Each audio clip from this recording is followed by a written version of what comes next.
मरकुस रचित सुसमाचार अध्याय 14।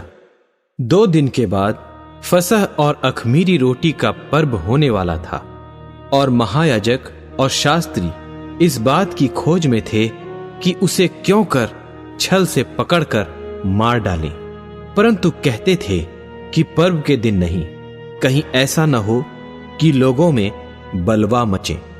जब वह बैतनिया में शमौन कोढ़ी के घर भोजन करने बैठा हुआ था, तब एक स्त्री संगमरमर के पात्र में जटामासी का बहुमूल्य शुद्ध इत्र लेकर आई और पात्र तोड़कर इत्र को उसके सिर पर उंडेला।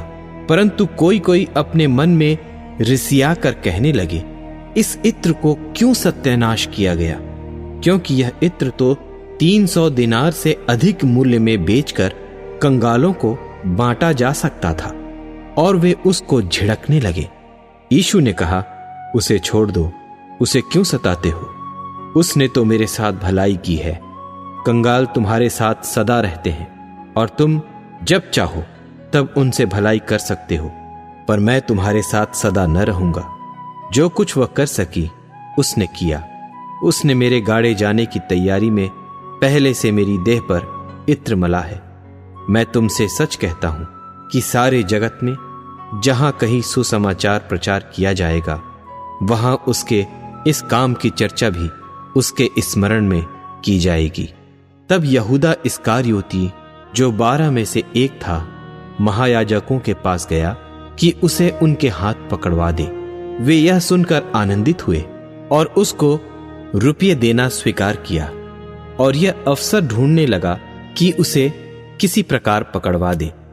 अखमीरी रोटी के पर्व के पहले दिन, जिसमें वे फसह का बलिदान करते थे, उसके चेलों ने उससे पूछा, तू कहां चाहता है कि हम जाकर तेरे लिए फसह खाने की तैयारी करें? उसने अपने चेलों में से 2 को यह कहकर भेजा कि नगर में जाओ और एक मनुष्य जल का घड़ा उठाए हुए तुम्हें मिलेगा, उसके पीछे हो लेना। और वह जिस घर में जाए, उस घर के स्वामी से कहना, गुरु कहता है कि मेरी पाहुनशाला, जिसमें मैं अपने चेलों के साथ फसह खाऊं, कहां है? वह तुम्हें एक सजी सजाई और तैयार की हुई बड़ी अटारी दिखा देगा। वहां हमारे लिए तैयारी करो। सो चेले निकलकर नगर में आए और जैसा उसने उनसे कहा था वैसा ही पाया और फसह तैयार किया। जब सांझ हुई तो वह 12 के साथ आया और जब वे बैठे भोजन कर रहे थे, तो यीशु ने कहा, मैं तुमसे सच कहता हूं कि तुम में से एक जो मेरे साथ भोजन कर रहा है, मुझे पकड़वाएगा। उन पर उदासी छा गई और वे एक एक करके उससे कहने लगे, क्या वह मैं हूं? उसने उनसे कहा, वह 12 में से एक है जो मेरे साथ थाली में हाथ डालता है, क्योंकि मनुष्य का पुत्र तो जैसा उसके विषय में लिखा है जाता ही है, परंतु उस मनुष्य पर हाय जिसके द्वारा मनुष्य का पुत्र पकड़वाया जाता है। यदि उस मनुष्य का जन्म ही न होता तो उसके लिए भला होता। और जब वे खा ही रहे थे, तो उसने रोटी ली और आशीष मांगकर तोड़ी और उन्हें दी और कहा, लो, यह मेरी देह है। फिर उसने कटोरा लेकर धन्यवाद किया और उन्हें दिया और उन सब ने उसमें से पिया। और उसने उनसे कहा, यह वाचा का मेरा वह लोहू है जो बहुतों के लिए बहाया जाता है। मैं तुमसे सच कहता हूं कि दाख का रस उस दिन तक फिर कभी न पीऊंगा, जब तक परमेश्वर के राज्य में नया न पीऊं। फिर वे भजन गाकर बाहर जैतून के पहाड़ पर गए। तब यीशु ने उनसे कहा, तुम सब ठोकर खाओगे, क्योंकि लिखा है कि मैं रखवाले को मारूंगा और भेड़ तितर बितर हो जाएंगी। परंतु मैं अपने जी उठने के बाद तुमसे पहले गलील को जाऊंगा। पतरस ने उससे कहा, यदि सब ठोकर खाएं तो खाएं, पर मैं ठोकर नहीं खाऊंगा। यीशु ने उससे कहा, मैं तुझसे सच कहता हूं कि आज ही इसी रात को मुर्गे के 2 बार बांग देने से पहले तू 3 बार मुझसे मुकर जाएगा। पर उसने और भी जोर देकर कहा, यदि मुझे तेरे साथ मरना भी पड़े तो भी तेरा इनकार कभी न करूंगा। इसी प्रकार और सब ने भी कहा। फिर वे गतसमने नाम एक जगह में आए और उसने अपने चेलों से कहा, यहां बैठे रहो जब तक मैं प्रार्थना करूं। और वह पतरस और याकूब और यूहन्ना को अपने साथ ले गया और बहुत ही अधीर और व्याकुल होने लगा और उनसे कहा, मेरा मन बहुत उदास है, यहां तक कि मैं मरने पर हूं। तुम यहां ठहरो और जागते रहो। और वह थोड़ा आगे बढ़ा और भूमि पर गिरकर प्रार्थना करने लगा कि यदि हो सके तो यह घड़ी मुझ पर से टल जाए। और कहा, हे अब्बा, हे पिता, तुझसे सब कुछ हो सकता है। इस कटोरे को मेरे पास से हटा ले, तो भी जैसा मैं चाहता हूं वैसा नहीं, पर जो तू चाहता है वही हो। फिर वह आया और उन्हें सोते पाकर पतरस से कहा, हे शिमोन, तू सो रहा है? क्या तू एक घड़ी भी न जाग सका? जागते और प्रार्थना करते रहो कि तुम परीक्षा में न पड़ो। आत्मा तो तैयार है पर शरीर दुर्बल है।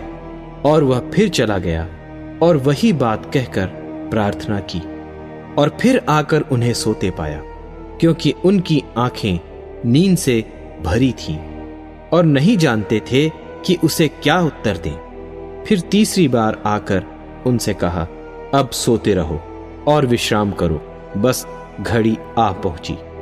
देखो, मनुष्य का पुत्र पापियों के हाथ पकड़वाया जाता है। उठो चलें, देखो मेरा पकड़वाने वाला निकट आ पहुंचा है। वह यह कह ही रहा था कि यहूदा, जो 12 में से था, अपने साथ महायाजकों और शास्त्रियों और पुरनियों की ओर से एक बड़ी भीड़ तलवारें और लाठियां लिए हुए तुरंत आ पहुंची।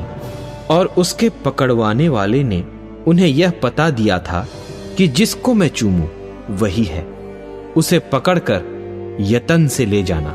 और वह आया और तुरंत उसके पास जाकर कहा, हे रब्बी, और उसको बहुत चूमा। तब उन्होंने उस पर हाथ डालकर उसे पकड़ लिया। उनमें से जो पास खड़े थे, एक ने तलवार खींचकर महायाजक के दास पर चलाई और उसका कान उड़ा दिया। यीशु ने उनसे कहा, क्या तुम डाकू जानकर मेरे पकड़ने के लिए तलवारें और लाठियां लेकर निकले हो? मैं तो हर दिन मंदिर में तुम्हारे साथ रहकर उपदेश दिया करता था और तब तुमने मुझे न पकड़ा, परंतु यह इसलिए हुआ है कि पवित्र शास्त्र की बातें पूरी हों। इस पर सब चेले उसे छोड़कर भाग गए। और एक जवान अपनी नंगी देह पर चादर ओढ़े हुए उसके पीछे हो लिया और लोगों ने उसे पकड़ा, पर वह चादर छोड़कर नंगा भाग गया। फिर वे यीशु को महायाजक के पास ले आए और सब महायाजक और पुरनिये और शास्त्री उसके यहां इकट्ठे हो गए। पतरस दूर ही दूर से उसके पीछे पीछे महायाजक के आंगन के भीतर तक गया और प्यादों के साथ बैठकर आग तापने लगा। महायाजक और सारी महासभा यीशु के मार डालने के लिए उसके विरोध में गवाही की खोज में थे, पर न मिली, क्योंकि बहुतेरे उसके विरोध में झूठी गवाही दे रहे थे, पर उनकी गवाही एक सी न थी।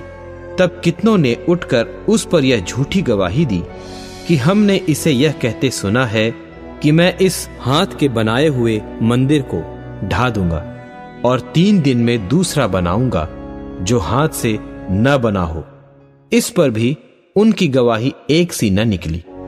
तब महायाजक ने बीच में खड़े होकर यीशु से पूछा कि तू कोई उत्तर नहीं देता? ये लोग तेरे विरोध में क्या गवाही देते हैं? परंतु वह मौन साधे रहा और कुछ उत्तर न दिया। महायाजक ने उससे फिर पूछा, क्या तू उस परम धन्य का पुत्र मसीह है? यीशु ने कहा, हां, मैं हूं, और तुम मनुष्य के पुत्र को सर्वशक्तिमान की दाहिनी ओर बैठे और आकाश के बादलों के साथ आते देखोगे। तब महायाजक ने अपने वस्त्र फाड़कर कहा, अब हमें गवाहों का और क्या प्रयोजन है? तुमने यह निंदा सुनी, तुम्हारी क्या राय है? उन सब ने कहा, वह वध के योग्य है। तब कोई तो उस पर थूकने और कोई उसका मुंह ढांपने और उसे घूंसे मारने और उससे कहने लगे कि भविष्यवाणी कर, और प्यादों ने उसे लेकर थप्पड़ मारे। जब पतरस नीचे आंगन में था तो महायाजक की लौंडियों में से एक वहां आई और पतरस को आग तापते देखकर उस पर टकटकी लगाकर देखा और कहने लगी, तू भी तो उस नासरी यीशु के साथ था। वह मुकर गया और कहा कि मैं तो नहीं जानता और नहीं समझता कि तू क्या कह रही है। फिर वह बाहर डेवढ़ी में गया और मुर्गे ने बांग दी। वह लौंडी उसे देखकर उनसे जो पास खड़े थे फिर कहने लगी, यह उनमें से एक है। परंतु वह फिर मुकर गया। और थोड़ी देर बाद उन्होंने जो पास खड़े थे फिर पतरस से कहा, निश्चय तू उनमें से एक है, क्योंकि तू गलीली भी है।